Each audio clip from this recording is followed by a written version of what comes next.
Hello বন্ধুরা, তো তোমরা সবাই কেমন আছো? আশা করি সবাই ভালো আছো। আজকে আমি তোমাদের সাথে শেয়ার করব শ্রাবণ মাসে শিবের কৃপা পেতে ও মনস্কামনা পূরণ করতে শাস্ত্রমতে কিছু বেলপাতা টোটকা আছে। সেই টোটকাগুলি কিভাবে করলে তোমাদের অর্থকষ্ট, ঋণ মুক্তি, মনস্কামনা পূর্ণ হবে, দুঃখ দুর্দশা বাধা বিপত্তি কেটে যাবে। তো চলো ভিডিওটি শুরু করা যাক। তো শ্রাবণ মাসে শিবের কৃপা পেতে ও মনস্কামনা পূর্ণ করতে বেলপাতার কিছু বিশেষ টোটকা অত্যন্ত কার্যকর।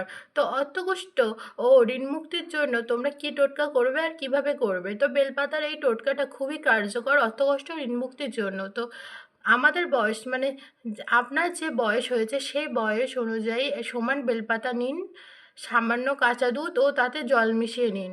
শ্রাবণ মাসের কোনো সোমবারে শিবলিঙ্গ এই বেলপাতা দিলে আর দুধ জল অর্পণ করলে আপনার আর্থিক কষ্ট ও ঋণ মুক্তি ঘটবে, আর্থিক উন্নতি অবশ্যই হবে।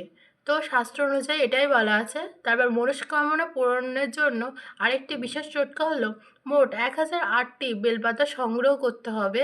সাদা চন্দন অশ্বত্থ গাছের আঠা দিয়ে সাদা চন্দন বা অশ্বত্থ গাছের আঠা দিয়ে প্রতিটি পাতার উপরে ওম নমঃ শিবায় মন্ত্রটি লিখতে হবে। তো ওটি লিখে ভোলানাথের চরণে এই বেলপাতাগুলি সমর্পণ করতে হবে। একবার না পারলে প্রতি সোমবার কিছু করে নিবেদন করতে পারেন। যদি আপনি একবারে না করতে পারেন তাহলে কিছু কিছু সোমবারে মানে প্রত্যেক সোমবারে কিছু কিছু করে নিবেদন করুন। তা 1008টি নিবেদন করুন, তবেই আপনার মনস্কামনা পূর্ণ হবে। আর দুঃখ ও বাধা দুর্দশা দূর করতে আরেকটি বিশেষ টোটকা হলো শ্রাবণ মাসে প্রতিদিন ভোরে স্নান সেরে বেলগাছের নিচে গিয়ে দাঁড়ান বা পুজো করুন। প্রতিদিন সম্ভব না হলে কেবল শ্রাবণ মাসের সোমবারগুলিতে বেলগাছের নিচে প্রদীপ জ্বালান ও পুজো করুন।